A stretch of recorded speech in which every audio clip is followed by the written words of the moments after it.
Tudo bem comigo? Então agora, se você não deixou o like, deixa aí embaixo. Se você não deu like, deixa aí. Então, gente, hoje eu vou mostrar tudo da minha casa.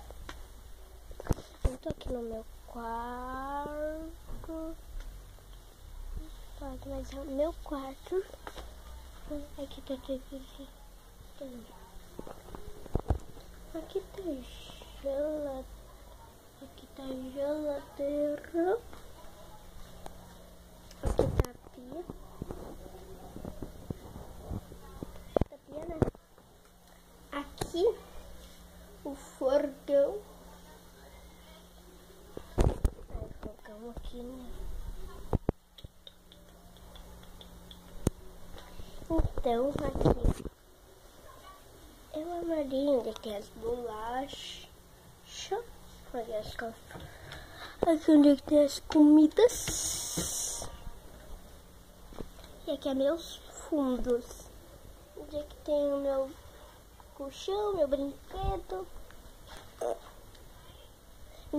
Cadeira, né? Cadeira da minha avó. Onde tem minhas roupas.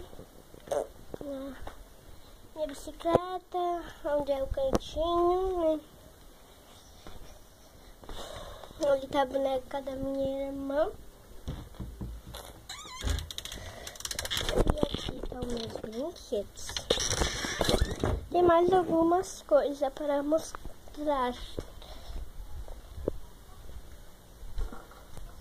Tem o banheiro.